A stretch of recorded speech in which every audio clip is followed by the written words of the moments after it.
Here, new example, find the 6 trig functions if theta is 3 pi over 2. So you can either convert that into degrees or you can keep it as radians. Let's talk about radians first. Just keep it how it is. So you've got 0 radians. This is pi radians, which we've talked about before. This is 2 pi radians, which is full circle. If that's pi radians, then this is half of that, so pi over 2. And then that means each 90 degrees goes up by pi over 2.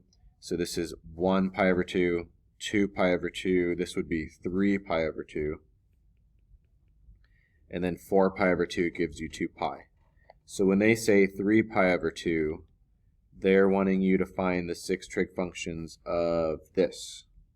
So a point that lands there. So that rotation. The other way to think about it is if you don't want to think about radians, you could convert it first using 180 over pi. That cancels your pi. 180 divided by 2 is 90. 90 times 3 is 270. So that's why we stopped at 270 degrees. Now, if you're going to find the trig function there, we are going to assume that the radius is 1 if they don't tell you.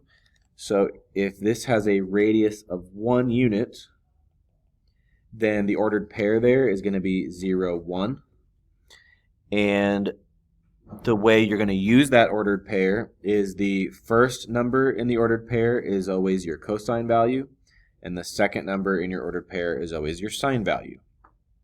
So our sine of 3 pi over 2 is 1, because that is, or it's negative 1, because it's down,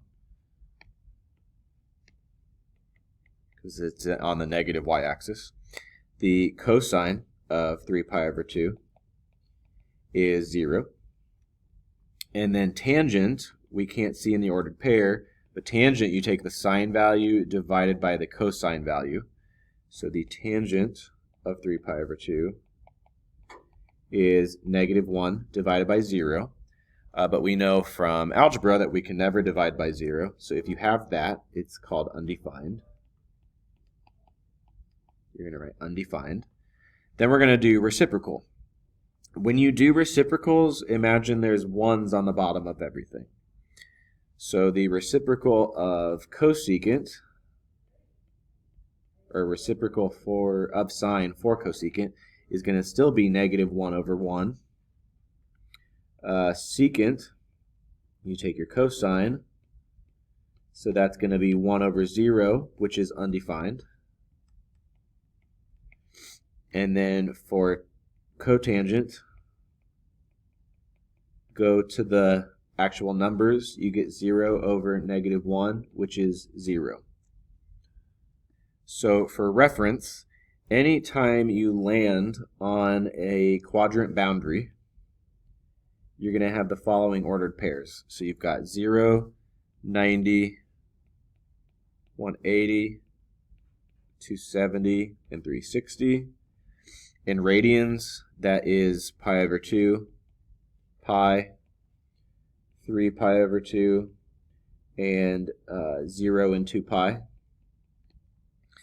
And then if you land on one of them with a radius of 1, if the radius is 1, then this ordered pair is going to be 1, 0. This ordered pair is going to be 0, 1.